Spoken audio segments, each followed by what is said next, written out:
long drive contest I just mentioned. So download it in the App Store or play at superdraft.io. So as I was mentioning before I did that, Harbour Town Golf Links, or the RBC Heritage, is really special because I didn't know how nice the golf course was until my dad on Monday was like, hey, yeah, they got that famous 18th hole on the Atlantic Ocean. Really, I love watching it every year. And I'm like, that's kind of random. It's just the RBC Heritage. Do you kind of get that feel, too, that the golf course is maybe a little bit more special than we give it credit for? Yeah, man. And we're going to do a little recap. We were on the wrong link there for a second, but we are here. Chad, don't worry. We were a little fashionably late. You missed me and Jason's monologue, but we're here to talk a little RBC Heritage. But what's up, buddy? How are you doing? I know people, like I said, we're in two different spots, but now we're where we're supposed to be. Was I there? Were you here? Are we good? Yeah, well, we were just warming up. We were getting ready for the masses, you know? Of course, right? So you tell me where we left off, and we'll pick right back up. Yeah, we're right off the top. We're just rolling with it. Okay. Yeah, we're rolling with it. So what we got tonight, as Joey in chat was handling, we got a little giveaway. We're doing a little SuperDraft trivia night. We've got all the regulars in chat. If you can hit the like button right off the bat, get us ready to go. And Jason's going to talk a little about our sponsor, SuperDraft. You want to give a little recap of what they got going on? Oh, yeah. Okay, definitely. So we've got a trivia tonight, and what we're going to be doing is giving away 10 free tickets to the long drive contest. It's a $12 entry, so going to giving away 10 tickets to first place to $3,000, $15,000 guaranteed for SuperDraft. Really great contest there. They're also the sponsor of our show here, right? So, of course, if you guys aren't familiar with SuperDraft, the future of daily fantasy sports has arrived. Experience SuperDraft's exclusive game mode multiplier. Say goodbye to salary restrictions, right, Ben? I get to use all of my favorite guys in the same lineup, right? How can I go wrong? I get to use Morikawa. I get to use Spieth and the alike, and I don't have to worry about salary restrictions, endless lineup possibilities. Of course, we've got some deposit bonuses going on by using the promo code Awesemo12. SuperDraft, no limits, more winning. Download their app in the App Store or play on superdraft.io. Of course, if you're a new user, you're going to get a free $12 ticket to that super long drive contest that I just mentioned. So let's talk a little bit, Ben, if you don't mind, about the golf course, Harbour Town Golf Links. Very similar setup to last week, right? Par 71, 7,100 yards. You can't really bomb the ball, but I don't know if Bryson DeChambeau is really going to be taking that angle this week. So, yeah, I mean, this is a notorious, I don't want to say it's only short game hitters, but look at the winners here. We've got Satoshi. We've got Wes Bryan, Brian Gay. I know I'm jumping around for years, but time and time again, we have seen hitters that aren't exactly killing the ball have success at Harbour Town. Bryson says, you know what, I'm going for it. Many of the time, Rory, Rahm, there's big hitters up top. Do I think that they can excel here? Of course. But I don't think they can lean on off the tee solely. It's just not that kind of course. I know Colonial's not either, but this is even more so in my opinion. Yeah, I mean, for sure. I mean, if you take a look at the first card article, I don't know if everybody had a chance to read it or not yet, but I profiled that the average drive on this course is third on the PGA Tour, only behind Pebble Beach and Spyglass Hill. Average drive of 271 yards. Bryson says, I'm going to take a 360 over everything. And we'll talk about him in a little bit more in detail in just a minute.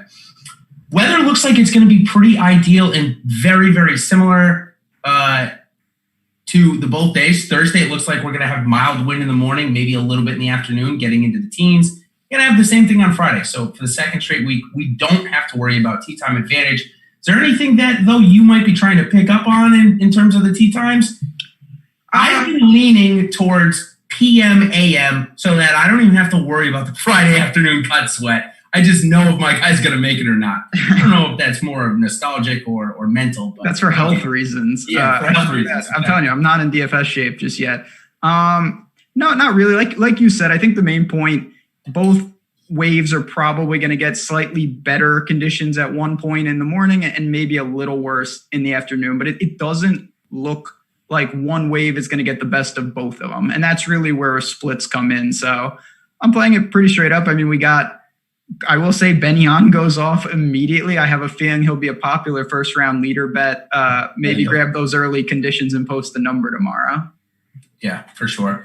So This week, which is very interesting, last week we only had 4 golfers above 10,000. We come into this week, we see Rory getting the $500 price decrease, and we see 2 more guys, Schauffele and Morikawa, getting the big price bump. So what do you make of that we have 6 now? Yep. And what are you doing with the Rory price decrease and Morikawa getting the love? Oh boy. So here we go. Yeah, we got 6 guys over 10K, which is something that we really, I don't know. I was a little surprised to see that. Usually I call it the big 3 or the big 4. Yep. Here we got the big 6. Clearly, you can always make a case for these guys, but listen, Morikawa is unbelievable. He should have won last week. And if he didn't, it would be Xander. I could not believe he missed those putts. But I will say this. If he has a weak link, it's clearly with the short game, whether it's the putter or the around the green game. Harbour Town has notoriously small greens. So now maybe his approach game is so good as it's been that he won't be forced to scramble. But I do think there is an avenue where Morikawa and the field in general, the greens in regulation are down. That to me is a little problematic. So I actually went up when I did pay up to Justin Thomas, to Bryce, and I think Rahm bounces back. But is there one guy, I mean, I'll pass it right back to you, that stood out among the 6, or are you kind of going balanced up here? So I take a look at how the tournament unfolded last week, and I really feel like we're going to get something very similar this week in terms of such a tight leaderboard where, you had Rory McIlroy go from starting the day 3 shots back on Sunday and a tie for 8th. It fell all the way back to like a tie for 29th. When you get those tight leaderboards, if you're spending the money up here to get one of these 6 guys, they really do have to go out and win or at least come in the top 3. Whereas last week we saw, Xander Schauffele was 9,600. We saw Morikawa was 9,100. Daniel Berger was 7,700. So I guess, and even Justin Thomas, he ended up coming in the top 10, I think, but was nowhere close to DraftKings points-wise. So I guess what I'm saying is I'm not playing any of these guys overweight this week because last week I got caught in a situation where I played a little too much Rory at 11.8 and I was forced to go below 7K. And with how stacked this field is, you really don't need to do that, especially this week. No, you really don't. And I think it's going to be a common theme for the beginning here. I'm going to call it the beginning. It's just somewhat inefficient. Like we just don't know where guys' games are at. You're going to have, with these strength of fields, the 9K and the 8. I mean, Dustin Johnson, and we'll get there. He used to be a guy that was at 11K. Not that much has changed now that he's in the mid 8s. So you're able to get a lot of bang for your buck if you can survive it. Now, if Rory blows the field away, that's a different story like you talked about. But if they don't, man, do the rest of your lineups look good in terms of your last man versus people who jammed up top. Yeah, I mean, for sure. If funny you just mentioned DJ. There was a tweet out earlier from our buddy in here, Nolan Kelly, earlier today, tweeting out a picture of 6 guys that cost $50,000 this week that at the 2019 Masters, which, just over a year ago, would have cost $55,100 in DK salary. It's insane how far some of these guys have dropped and their likeness for DFS players to roster them. So let's before we talk about the miscuts and the mispriced section, let's go talk about Hideki and Hatton's return to the golf course. Before the hiatus, 3 months hiatus, these 2 possibly were 2 of the hottest golfers on the planet, along with Sung J M. Ty Hatton just came off a win in a top 10 at the WGC in the Arnold Palmer. Hideki Matsuyama had just come off of 3 top 10s in 4 starts and was leading after round 1 of the TPC Players Championship. Not TPC, the Players Championship. What do you make of them coming back? They didn't have Corona, right? That's not why they skipped last week, right? Not that I've heard. No, I think they're good to go. Listen, we've had a ton of questions about this. It's like, do I not play them because we haven't seen them? Well, you can look at it 2 ways. One, everybody's thinking that, so the ownership is down because it's an unknown. Yep. They could be not in form, and we wish we would have saw them because they would have looked like shit. But, they only would have played either 36 or 72 holes. And people would have overreacted if they played well, and they'd be priced differently and owned differently. So if you do like them, I have no problem saying, you know what, I'm going to trust that they're all good. Russell Henley, different type of player, but he's another one who skipped last week. You're going to find out. Sneds, there are some big name players that didn't play at Colonial that I do think there's an opportunity to maybe get in before people have a chance to see where their game is at. And I think taking that risk with Matsuyama, I'm happy that he's not 10,000. 9,500 is a little pricey for him, but again, I think that's going to keep ownership down quite a bit. So also in their same section, Hadwin and Hideki, we got some chalk guys. No doubt about it. We have it every week. Looks like Gary Woodland is going to get it, and Patrick Reed are coming off of 2 very good starts. Their price came down rather than going up as opposed to Morikawa's. So Patrick Reed came down 400 and Gary Woodland came down 400. But Webb Simpson, people still want to play Webb Simpson. I'm not going to play him. I'm just not going to play him. That's it. That's done, simple, easy. Listen, we got to take our victories when we can get them on this show. Yeah. Last week, we did not play Webb Simpson. It finally worked out. I've been waiting a couple decades to say that. Now Morikawa is the next one that I'll have to try to hurdle, but I'm going to Webb in cash. I thought I went really aggressive last week and I didn't play Webb in cash. I think he makes for a very solid cash play. In tournaments, I'm still with you. I'm going to go to Justin Rose and Patrick Reed. They're in the same neighborhood. Feel very comfortable with both. They showed signs last week. Good putters, not overly long off the tee. But obviously, we've got a nice crowd of people here, and I'm pretty sure everyone is here just for one question. So, chat, don't leave after I ask this. Were you encouraged by Jordan Spieth last week? Were you discouraged? What the floor is yours. Gained 8.5 strokes putting, came in 10th. What do you make of your golden boy? All right, so it's no secret that of people that are not on the Golf Channel, there are probably very few people that have watched more Jordan Spieth in the last 4 years than me. I'm not going to sit here and lie to you. And here's a couple things that I saw. One, I saw him at least getting back to the Jordan Spieth that doesn't get overly anxious on the golf course when he makes a bad shot. Okay, that's positive. It's a definite positive.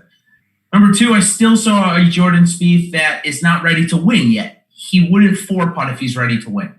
There's no way. If he's ready to win, he would have called Greller in on that first 3-footer that he wasn't sure of the read on, and he would have made it. Okay, so I don't think he's ready to win yet. Lastly, his swing. Okay, if you watch PGA Tour Live, they were making a big stink about one of the drills that he was doing, which for the golf fanatics in here, Greller was holding up a shaft, a grip to his chest and releasing the shaft once Jordan got up to the top of his backswing. What he's just doing there is he's trying to make sure that his body is not moving before the golf club. Now I'm getting technical. I'm not meaning to get technical, Ben, because I know that this will really help you in your golf game. I know. Oh yeah, this is I'm all about the drills. I could barely hold the club. But to sum it up, it looked like the swing was more controlled than what we've been seeing for the last year. So that's really positive. It really did look like for the last 3 months he was working on the right things.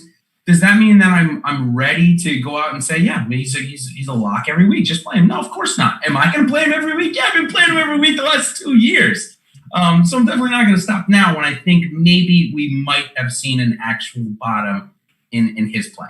I mean, I still think that with his skill set of putting, he can still be one of the best players on tour because he has that intangible that not every golfer has, especially not Tony Finau. Yeah, well, I'll take the other side of this. I'm not playing a guy who gained like 9 strokes putting. Yep. It's unbelievable. He's got a little Denny McCarthy in him. He holds it together, and then he does things that I it's can't. So questionable. Yeah. Questionable. Yeah, that's how I put it. I know even though like I said, I haven't backed him in a ton of spots. It's not like Spieth's never going to get it back. I don't mind backing him. The ownership really determines it for me.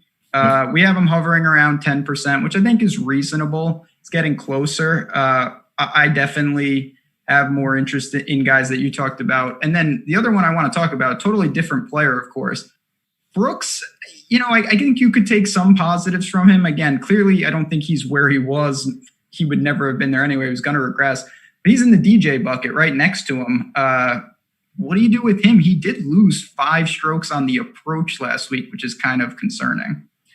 Yeah, it is a little concerning. However, when you see the thing about strokes, and you and I talk about this a lot, is that sometimes the data can be skewed. And strokes gained are great. They're a great predictive tool. They're very helpful to try and find golfers in form.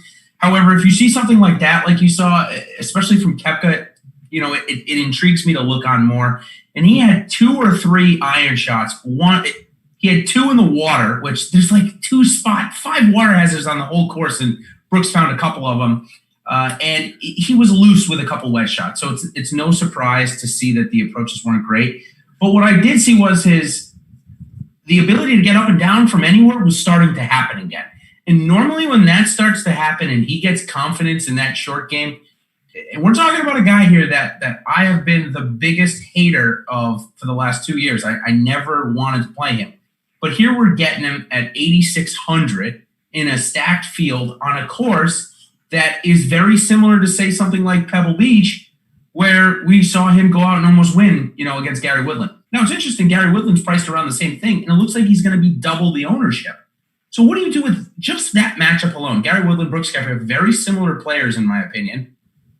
We're getting double the ownership with Gary Woodland. Does that mean you're going to Koepka or fading both? So I think, it's kind of a hybrid. It's something we preach on the show. It's not blindly find out who's popular and go elsewhere. It's find out who's popular and then evaluate them next to the players that they're priced with. So if you're telling me that Gary Woodland and Brooks are around 50-50, say in a head-to-head of who finishes with more DK points or SuperDraft points or any site's points, but I'm getting half the ownership, well, there's the value right there. I'm probably going to come in under on Woodland, and some of those shares will go to Brooks. They'll go to DJ. They're going to go to multiple other guys because I think there's a lot of guys there that are very likely to beat Gary Woodland, even though I see why Woodland is getting some buzz with how he played last week. So let me circle back to Matsuyama for a second. Matsuyama, a little bit unknown. We're getting lower ownership. Also is a 1.15x on SuperDraft, which I think that's a very good way to start your lineups. If you're looking for that top-end lineup on SuperDraft, I think it's a great way to do that. But taking Patrick Reed, who almost missed the cut. I mean, he was a part of my biggest lineup, so I followed him. He was at even par through 12 holes. Played the last 6 holes at 3 under to obviously get in, and then had a ridiculous weekend. In a situation like that, I know it's a $700 salary difference, but are you willing to chase the chalk and the results, or would you rather take the $700, go get Matsuyama, and move on? Yeah, I mean, I think that Patrick Reed really is the type of guy, though. He that's what I like about him, and maybe you can't quantify it, but you just said it. He didn't have his best stuff. He made some big mistakes last week. He hit in the water on Thursday. On Friday, he was on the cut line here and there, but he grinds. He gets to the weekend, and he really takes advantage of all 72 holes for, when he doesn't have it. So I do feel comfortable with him, even if he is popular. It's not to say that you can't roll the dice with a guy like Decky, but I tried to leverage elsewhere. Reed is someone that I wanted to make sure I got some room for, and I did this week. Yeah, at 8,800 on DraftKings. Don't get me wrong. 20 birdies last week. It's definitely a very cash viable and obviously some win equity there. So I do expect Gary Woodland and Patrick Reed to be super popular this week in that price range. All right, let's go down into the next section, which I'm going to call the missed cuts and missed price segment, because there's so many golfers from last week that missed the cut that we kind of just brought it up that are seemingly severely mispriced. But are they really? We'll start off first talking about Dustin Johnson, right? 8,500. First time he's been below 9K on DraftKings. And honestly, maybe since I started, playing and researching and doing all that. First time in a long, long time. Obviously, he's really struggling, not just with his putter, which he has a new putter again, but with his approaches, with his around the green. It looks like, honestly, the only thing that was good was off the tee. And that's not going to matter here this week. So even at 8,500, does DJ factor into any of your lineups? For me, he's maybe in 1 or 2 millionaire makers, but I'm not playing him again. So you said it. And just to put a bow on that, his off the tee, it was good, but it wasn't DJ-like good. It was just solid. It wasn't a game changer. I mean, compared to Bryson, everyone is now, it's amateur hour. But I have a little more interest. It's an interesting thing in the sense that he's an RBC guy, so he's kind of forced to play here. I don't know if he would have as much interest, but I do like that he's played the last 2 years here. middling finishes, a 16th in 2018, 28th last year, crushed off the tee, not great around the green and whatnot. I'm certainly not making him a priority, but I do have him as a pivot just because it's DJ at that price tag. I'm still going to go with the macro view on him and think you're getting a steal there just because of who he is. For sure. And the thing about DJ in this, you mentioned he's an RBC guy. He came out and said that he doesn't like this golf course. Yeah, I mean, that's such a DJ. But yet, it's obvious that he was kind of forced here. Now, of course, they're kind of in a bubble, or the PGA Tour feels like they're in a bubble. So I'm not surprised that he's playing these 3 weeks. This field wouldn't be nearly as strong at this golf course if it wasn't happening the way everything happened. But they have, 15 or 16 of the top 20 in the world here to compete. So really good. All right, next couple of guys that I want to talk about in the missed cut and missed price segment, Matt Kuchar and Ricky Fowler. Matt Kuchar, 8,300, Ricky Fowler, 8,100. Maybe not so much a misprice on Matt Kuchar, but how about that double on 18 to miss the cut? I mean, does that make you want to go back to him saying, all right, he was right there. Anything could have happened if he had just made bogey on that hole. He could have had a Patrick Reed weekend, and he's now 8,900, and it's a lot different story than we're talking about, right? It's a different tune that we're singing if Matt Kuchar gets through to the weekend. Oh, yeah. I think those are – I don't want to say you want to blindly look for that, but – he makes it to the weekend and he grinds to a T25. The whole narrative around him is, Kuchar being Kuchar, so safe, so good. Everyone's soured because he made a big mistake and he went on the water on his 36th hole. I'm going right back. Yeah. What? Yeah. I mean, that was bad. He loves this course. He thrives here. He should like it. Sets up for his game well. The other guy, I can't even pretend to know what's up with Ricky. He looked bad. That was one of my big. I truly don't think it was a mistake last week, but I was way over. I had other guys. Ryan Palmer was a mistake, but Ricky he doesn't seem to have it. 8,100 though. I mean, I'm playing him. Are you? Are you going to hang on to him, or are you fading? No, So he was working through swing trains, and he talked about that, but he was part of the featured groups with Spieth, so obviously I was watching almost every shot. He was also mic'd up, which, does that have any implications? Probably not, but maybe you don't have the ability to blow off steam if you start to play bad because you can't start, blowing F-bombs on the mic. So maybe that affected him a little bit because he did start to play bad, right? I mean, who knows what happens. However, if we go back to the driving relief match thing, watching him swing there and play there, it looked like he was pretty comfortable with where his game was.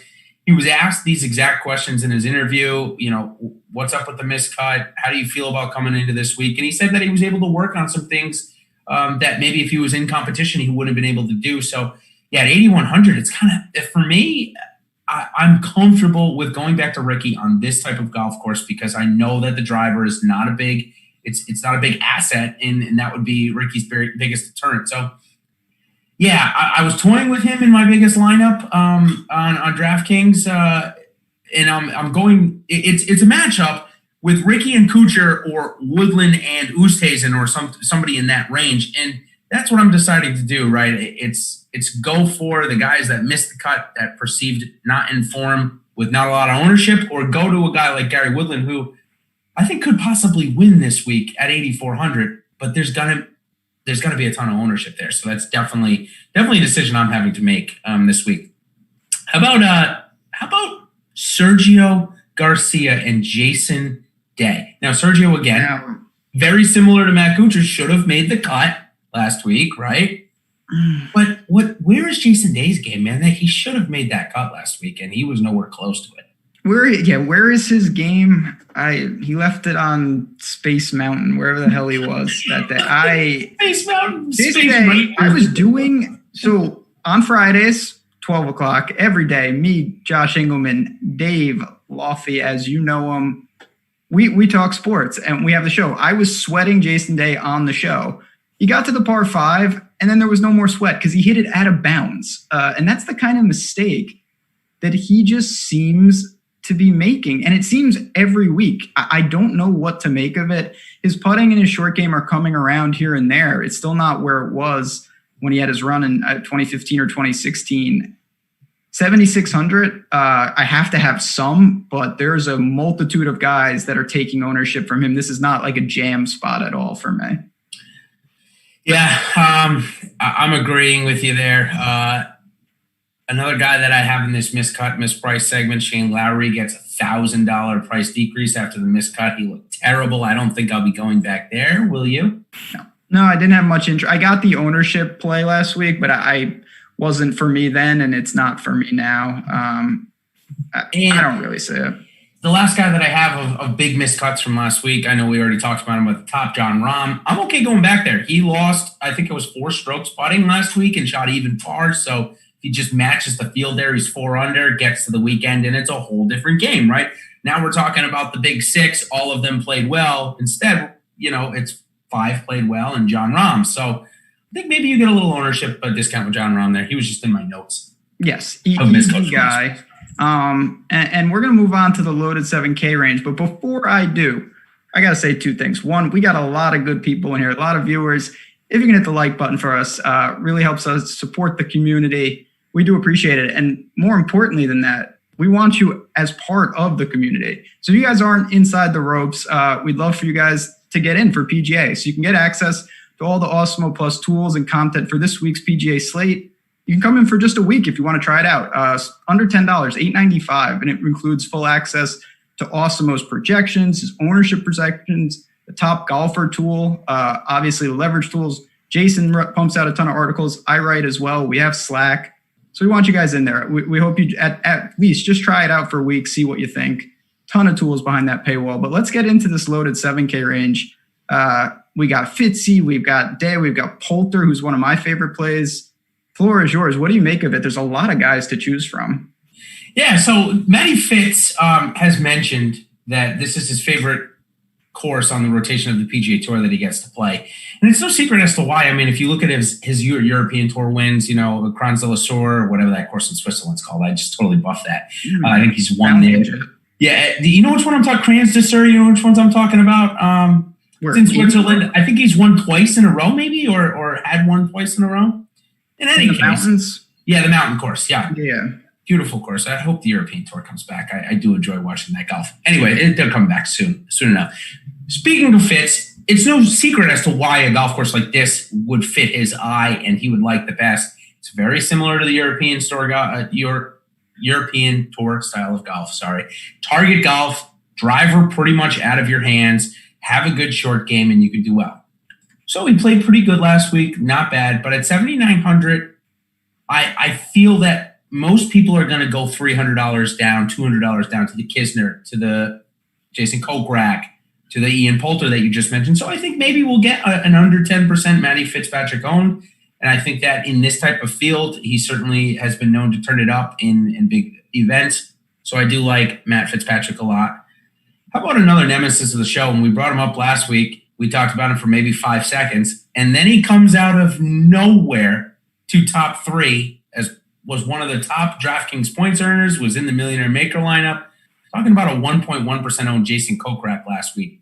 I don't think he's going to be 1.1% owned this week. Do you think he's back to that insane run of form that just baffled you and I? Like, is he going to start to do it again?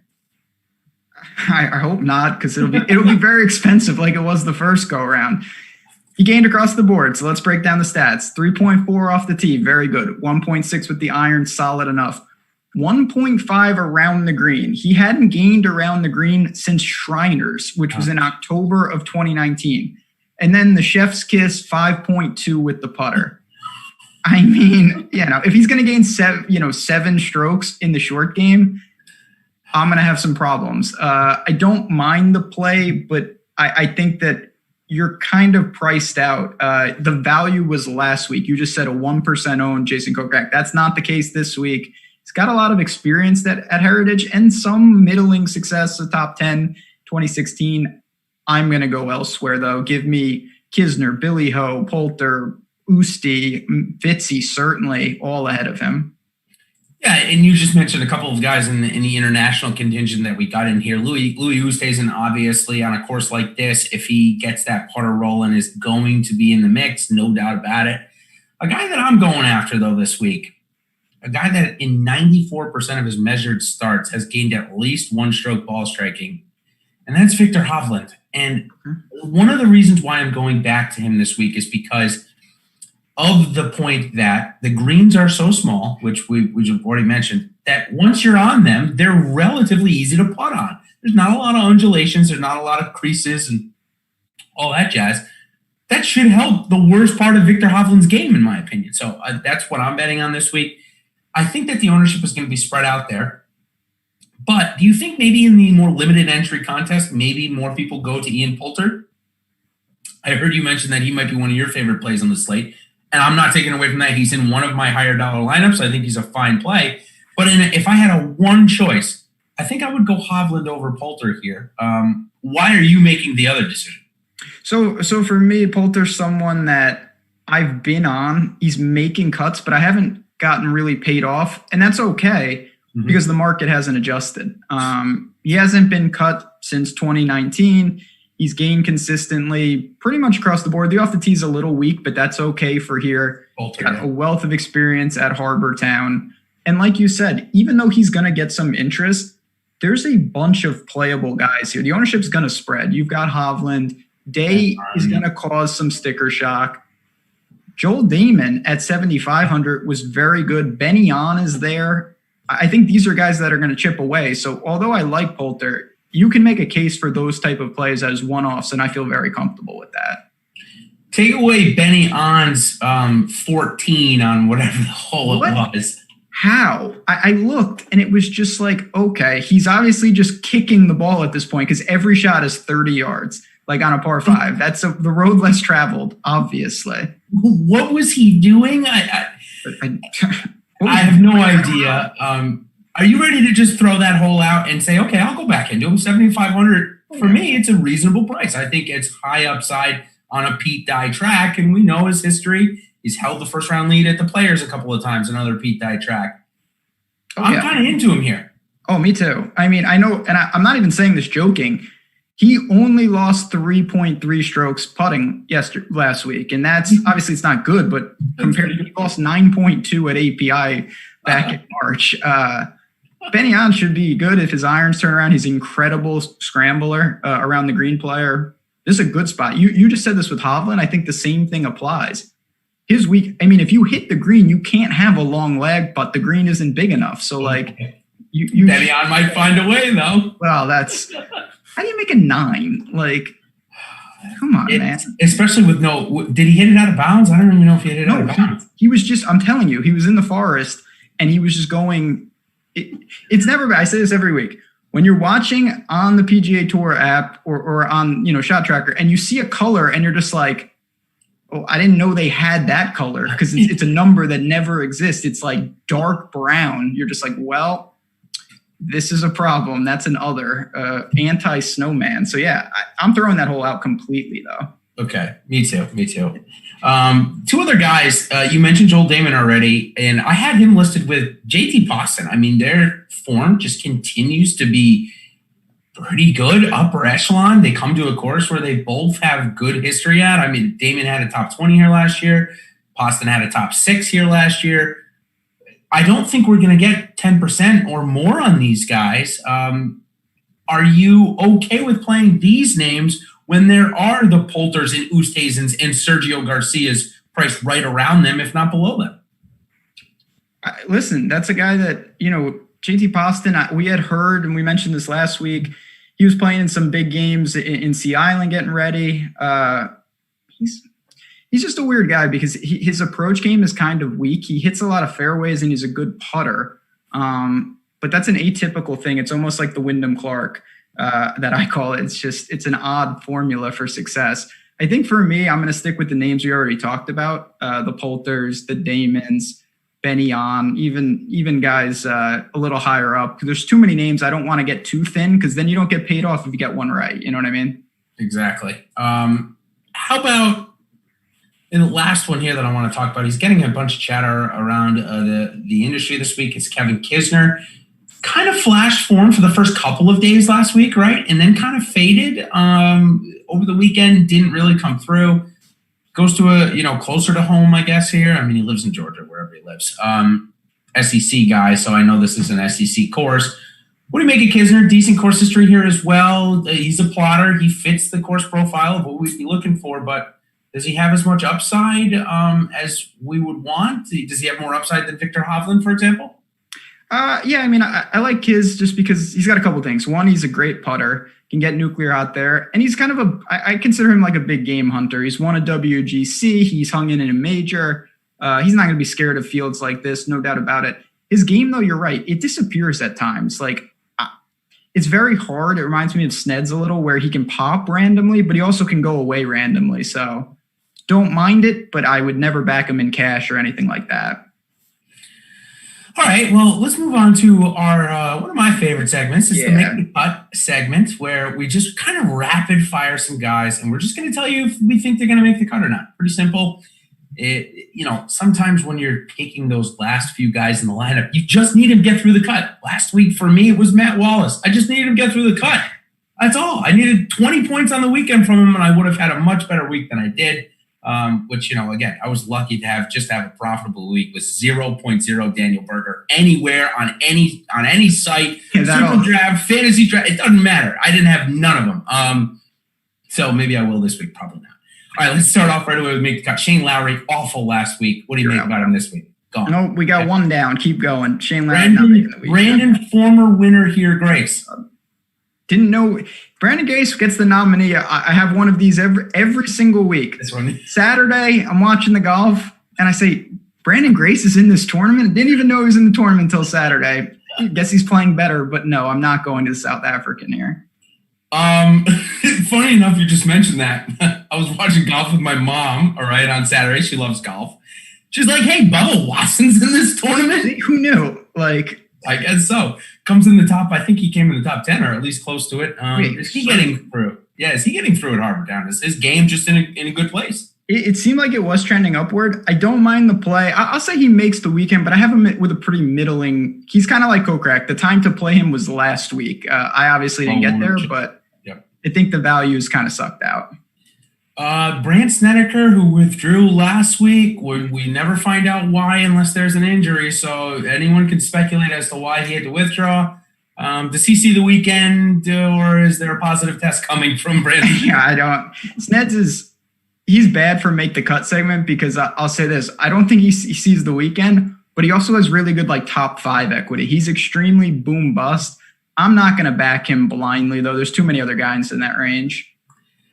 Yeah, I think this field is a little too strong for me to have not seen Snedeker last week to see where his game is. I think he packs his bag, trunk slams it. Guy last week that had positive strokes gained but missed the cut because the way strokes gained work is it's obviously if you beat half the field. And this guy, Christian Benzenhout, was one of those guys that did that, was at -1, had a 14-footer on 9 to make it and missed, as opposed to Denny McCarthy, who had a 40-footer on 9 to make the cut and made it. Does Benzenhout play the weekend? Yeah, I'm going to say he gets through. This is a guy that is finding his way. I don't think consistently we're going to see too many big performances, but, Usti's my South African that I'll always ride for in terms of tournament plays, but this guy's consistently gaining with the irons, which is always the recipe, so I don't mind it. Super solid putter, too. You look at his strokes gained putting from the European Tour last year, and he can absolutely light it up. All right, I got a guy that hasn't missed a cut in a lot of cuts in a row, and I am not talking about Colin Morikawa. I'm actually talking about Taylor Gooch. Guy just continues to put up points. I mean, last week, another decent showing. Had no rounds over par. Had one round at even par. Does Taylor Gooch see yet another weekend and paycheck? He's been, you mentioned it. I guess that's the theme for me. Cut streaks are going to be broken. Morikawa's going down, and so is Taylor Gooch. He lost strokes with the approach, and that is as dangerous. That's all he does. He's a pure ball striker. He was lucky to get through, and if he does that again, he's not going to make the weekend. Russell Henley was a cover boy of one of our articles here this week at Awesemo, part of the leverage scores, part of our Awesemo Plus content. Does he make the weekend? You better. I'm going to a little Russell Henley in tournaments. He's a guy that we've seen in pop. He's won Shell. He's won Honda. Can get going in a hurry. Great Bermuda putter. Really erratic, but I think that's the type of tournament play you want to consider. This is going to be a funny one here. The glove. Yeah. If you're just seeing question number 8, where did Taylor Gooch play his college golf? That's a good one, Joey. I like that. Okay. One of the best strokes gained putters on tour over the last little bit. This name is going to throw you off. I'm talking about Lucas Glover. I'm not talking about Jordan Spieth or Denny McCarthy. I'm talking about Lucas Glover, for goodness sakes. Popped last week. Does he see the weekend again? So, yeah, the irons were great last week, which is what he does. I don't mind him. He's another one that he's 7,100. If you're looking for someone off of like Brian Harmon, who will be very popular, he's the type of guy, him and Henley, I would go to and feel okay. Cameron Smith is just trending down. Good. He should have made the cut and awful on Friday. Okay. Goodbye. Ryan Moore. So Russell Knox is in a whole different stratosphere of tilt with me because I cannot get him right. I liked Ryan Moore a little bit last week, and it was just ugly. I hope he can get through. I think Harbor Town suits him. You get some wedges in his hand, but what do you make of him? I'm a little lost on where his game is at. This guy used to be one of the best ball strikers on tour. I felt like every time he teed it up, you'd only have to worry about him making one putt to get to the weekend. And that feels like it's definitely regressed, listen to me, quite a bit. So I would rather play Matthew Wolff at the same price. I'm not saying I think Matthew Wolff is going to make the weekend. He snuck through last week. But I've seen something with Wolff where he's just not putting up a ton of DraftKings points. He's not getting hot anymore like we saw at the beginning of his career. It seems like the other two golfers are in much better places with their game, the other two stars, Morikawa and Hovland. But Wolff's price has to be getting intriguing to you a little bit, or not quite yet? So it's intriguing. I'm waiting for the right spot. I don't think I like the extra par 5, so you get 3 of them here instead of 2, which is nice. But man, his scrambling is weak. I'm going to probably wait and see again, but I'm getting closer to trying to buy low on him. The better of the Rorys, Sabatini I'm talking about, of course. Just, again, another good week last week. I got to be honest, I think I'm into playing him this week, so I think he's going to make the weekend, yeah. Yeah, the Slovakian. We got to get a nickname for him. The Slovakian Prince. Yeah, man, he's just balling. He got away from Charles, and now he's great. But I don't mind. What I say this all the time. He feels like a fringe cash play, which when I say he doesn't make my cash team, and then I have no room for him in tournaments because he comes in like 30th a lot. If you're looking for someone though to find the weekend, and that is what we're primarily focusing on, you can do a lot worse. He's playing consistent golf, dating back to last year. Yeah, and he's got to keep his, as Kyle just mentioned in the chat, he's got to keep his Slovakian Olympian status. So that's right. He's got to stay in the top, I don't know, what is it, 150 in the world or something like that, or who knows. Bud Cauley actually had a really good week last week, had a bogey-free Sunday, every round in the 60s. I'm ready for him to make a leap. I don't know if he's ready to make the leap, but I'm ready for him to make the leap. Well, I think you know that I'm ready and waiting. You're on the train. You're definitely the conductor here. Seriously. But, the thing I love about Bud Cauley is while we're waiting, it's not like you're being punished. He's doing his thing. I just haven't seen the jump. I think you put it nicely. He's ready to make a jump. He just needs it all to click at the right time. We'll see that hopefully sooner rather than later. I like him again this week. Adam Hadwin, same price, had a decent week last week. It's kind of hard to fade him in these low 7s, I got to be honest. Yep, good putter, can get crazy hot. We saw him go nuclear, at a rotational course a couple years ago. No problem with him. Guy that lost 4 strokes putting last week, but everything else looked pretty decent, has some good course history. I had the chat just ask us about him. Kevin Streelman. We see a bounce back from him this week. So, yeah, he's a good fit for the course. I don't think he's going to be too popular, just like not on people's minds and whatnot. And he's flat 7, big multiplier on SuperDraft as well. So I don't mind that. It's just weird. He's been awful, and then he just has a second at the Pro-Am. Other than that, sandwiched in the middle. So I look for more consistency for him. I think he does trend upward and make a cut here. Me too. Alex Noren. I believe he saw the weekend, right? Last week, if I'm not mistaken, he didn't do anything, but he saw the weekend. Does he make it 2 in a row? I think, again, same story. I think he finds the weekend, but I'm not sure how much he gives you.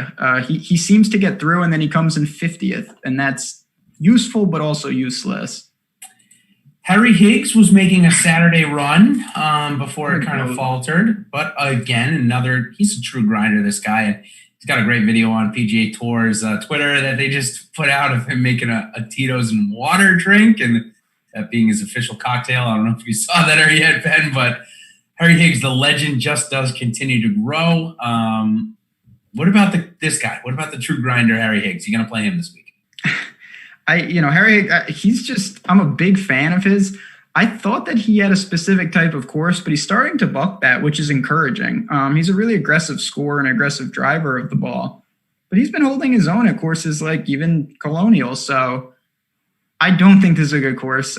He did lose with the approach last week. He kind of saved it with the short game. I'd love to see him get through, but I don't think he does. Yeah, I like him. I think he's a great personality, but that always doesn't translate into good DFS results. I always talk about there's on each side of that, right? I've been a notorious Brooks fader for so long, and that was more emotion than it was actual reality of Brooks being a good player, not play. So sometimes, I try to parse through those, but I do want to see Harry Higgs make the weekend.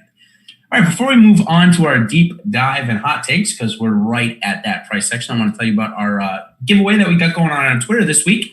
Check out the pinned tweet on Awesemo, the Awesemo_com Twitter handle for a chance to win an Awesemo Plus monthly pass. Gives you access to all our premium tools, contents, projection for 30 days for all of the sports, not just PGA. We've got KBO going on. We're going to get NBA at Disney World back on. I had to throw the Disney World back on. I just had to throw that in there a little bit. Also, all you have to do is like the tweet, subscribe to the Awesemo podcast channel, leave a 5-star review with your Awesemo username or Twitter handle included. It's that easy. It's that simple, and you got a chance to win a month of the Awesemo Plus Premium Pass. So definitely get in on that. All right, let's go into our deep dive and hot takes. I mentioned at the top of the show, and I really do feel this way.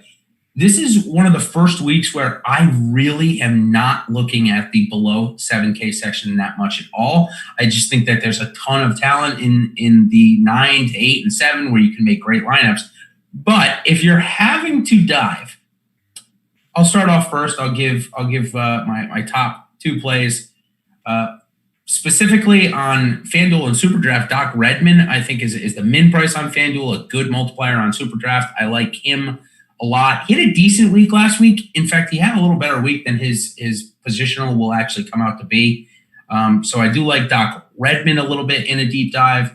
Jazz Janawatanan missed a 21-footer to make the cut. So I'm actually not too afraid to go back to him, knowing that the best part of his game should come out and flourish here. So Jazz Janawatanan. And I'm not going back to Matt Wallace. The driver and the irons are so bad, I'm not doing that again to myself. So he probably top 10s this week for all those that want to play him. So my last one, though, is going to be I have trouble getting away from Wyndham Clark. He was close last week, ended up missing the cut. But the guy can really light it up putting. He really struggles with his approaches, though, and you mentioned how important that is here. So it's really just maybe 1 or 2, millionaire maker spots. But I'm really interested to know if you're going to have one of your deep dives be Kyle Stanley. So Kyle Stanley is like him and Chappell. I truly didn't notice they were in the tournament until a couple hours ago. They were just like lurking at 6.2. And I think it's kind of unnecessary. You said it well. You don't need to dive down here. I don't know how much equity is there. Tringali was someone I looked to and then he withdrew. So that kind of hurt. I don't know where these guys' games are at. I'll say this. If for some reason you want to go extremely aggressive, Bill Haas is the flatman. He's $6,000 on DraftKings. Let's talk about him for a second. Last week, he gained 4.4 strokes with the approach. He lost 9 strokes putting, which is obviously bad. He lost 8 strokes putting on Friday alone.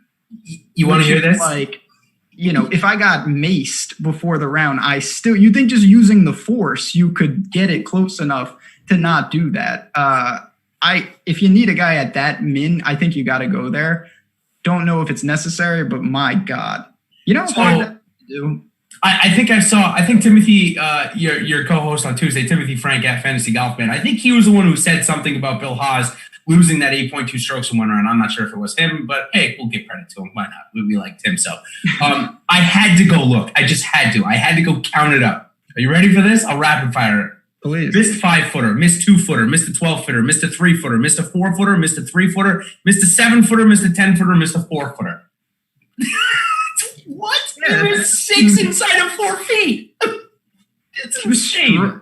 He was striking it. That's what I'm saying. Like, listen, it is what it is. You're not going to find guys who gained 5 strokes, with the ball striking at the flat min too often, but you're also not going to find people that you're seriously wondering, like, I'm not even going to get into it. So that's the only thing I can recommend down there. You mentioned a couple of guys for flyer. Brian Stewart is one more I'll throw out. Really good Bermuda putter. He went crazy. I think he went out alone on either Saturday or Sunday. I think it was Sunday, and posted a big round. 7 under, yep. So that is what it is. But those are Millie type plays. I don't think you need to go there in cash. I don't think you need to go there in small fields.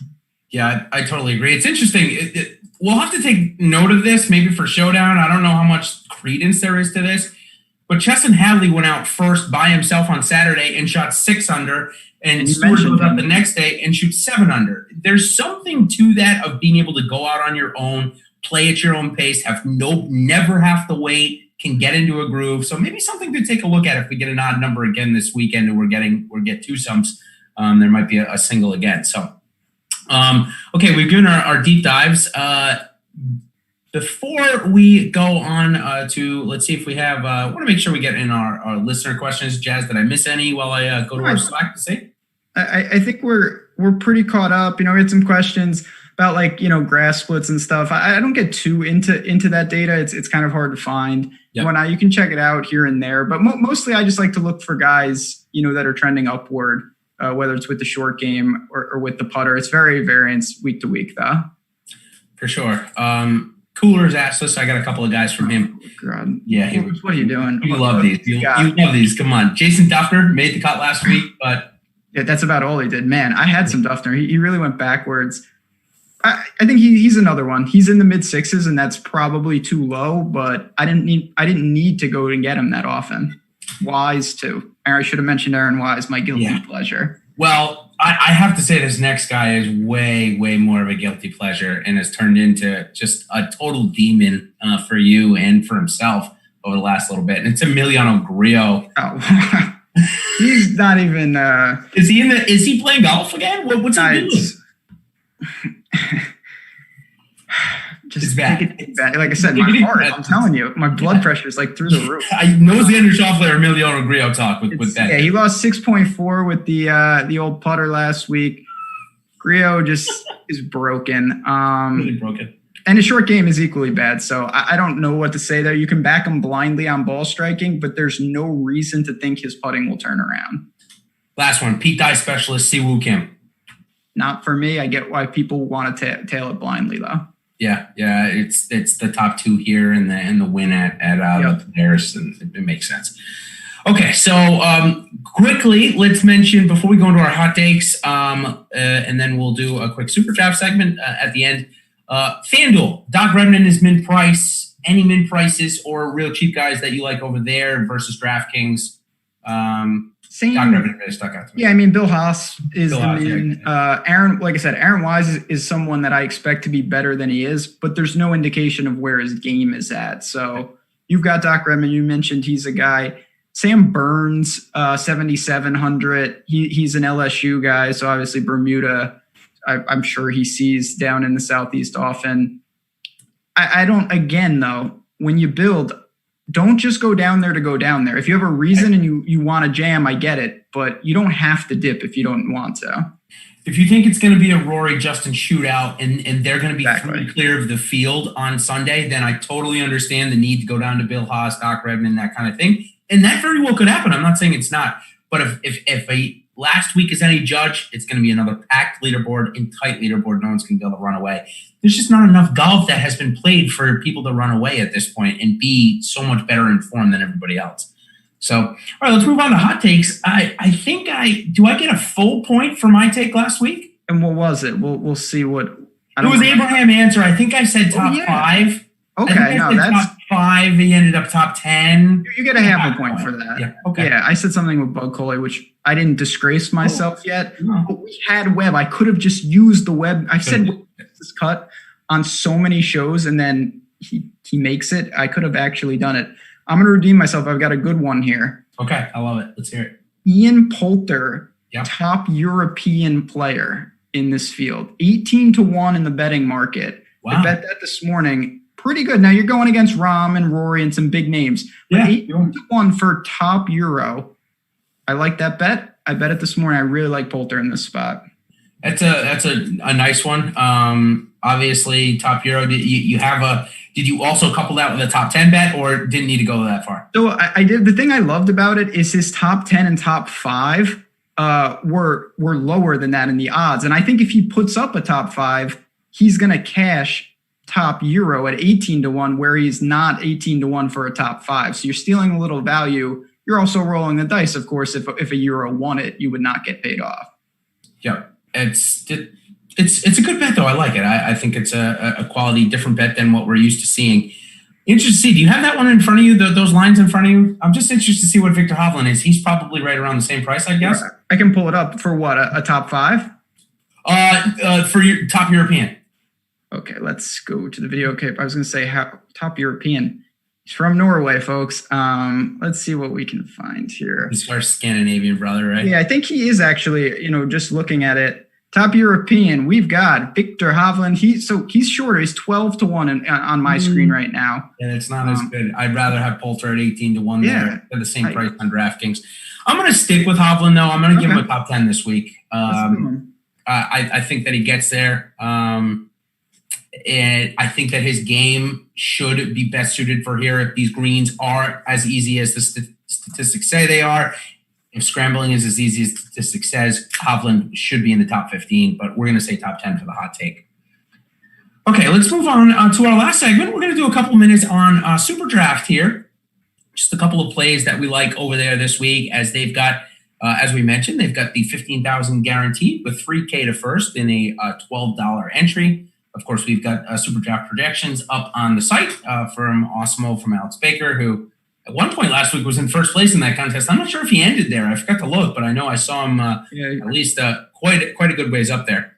Number one play for me on SuperDraft this week, even if ownership is high, is Bud Cauley at 1.6x. I think that is the best play on any DFS site this week. I think that you're getting a guy that, like you and I mentioned, is close to a breakthrough at 1.6 multiplier. I mean, that's almost as high as it goes. So I don't mean to steal your thunder there, because I know that you've been on him, but it's a real quality play. And I'm going to add one more, and then we can build to maybe some closer to 1x. Joel Damon is 1.55x. Also playing really good. That's a $7,500 golfer, and he's priced with guys that are, Sepp Straka, Matt Every, Bryce Garnett. Those are not 7.5K golfers on the other sites. So if you put Cauley and Joel Damon in there, man, does it open it up. Now you can take some of those big names at lower multipliers and have a really good team. You sure can. And one of those lower multipliers I mentioned at the top, Hideki Matsuyama at 1.15, same price as Fowler, Spieth,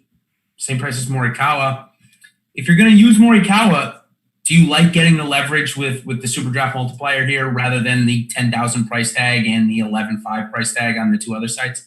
Yeah, I absolutely do that. And that's something I really want to talk about briefly before we get out of here. Like on even Yahoo and some of the other sites, guys' prices drastically change. If more, there's a price and an ownership where I'd play anybody. So I know I really do not like Morikawa this week. That's not to say in the right circumstance, I wouldn't consider him. On SuperDraft, I'm much more apt to play him just because if he's a 1.15x, you can be different like that. I think he gets a little lost, and pairing him up could be some leverage there. Whereas on the other sites, I don't see it as much. For sure. Totally agree. Any other SuperDraft plays? I see Matt Kuchar at 1.3x. I think that's a really good build to throw in with Bud Cauley and Joel Damon. I see Brian Harman at 1.6x. I'm not going to lie. I'm going to go on a limb and say Harman doesn't make the weekend. Ooh. Yeah, I'm going on a limb. I'm going to take the ownership. He's one of my favorite guys to play. but I'm going to say he doesn't make the weekend. I think I saw some stuff. I know he ended up having a pretty good let me back up. He putted so bad for him on Sunday that his score should have been better than it was. So I'm a little nervous that maybe his putter is not in as best a form as it can be. Anyways, 1.6x though is definitely intriguing. I respect that. I'm both fronts. A little maybe missing the cut for Brian Harman. No, I mean, I think for me that really sums it up. Poulter, Benyon in that like 1.3-ish range. You can do a lot there. They can mix and match in a lot of teams. Sure can. But, well, we've got another good one in front of us here. The best players in the world. It is a fantastic golf course. We're still missing two of my favorite players on earth to watch and to roster, Patrick Cantlay and Tiger Woods. I suspect we're going to see them real soon. We know Tiger loves Memorial. Cantlay's the defending champion, so we're definitely going to see them then. But I'm a little nervous that, Patrick Cantlay put out an Instagram photo that he's getting ready for his comeback. Well, why isn't he playing this week? He came fourth here last year, should have won it. So yeah, a little confusing, but still a great tournament. We've got the best players in the world here. $1 million on DraftKings, $100K on FanDuel. We've got some good contests all the way around. Any parting words, Ben? No, I think that says it. Listen, golf is back. It feels great. Monster tournaments on all these sites, and everyone seems excited. So, chat, as always, thanks for hanging out with us. Thanks to SuperDraft. If you guys have any questions, hit the like button, follow us on Twitter, get into the Slack community, and we'll break it down. So, everyone, good luck. I want to see some screenshots and some wins from the community, and then we're going to do it again next Wednesday, same time, same place. Good luck, everyone.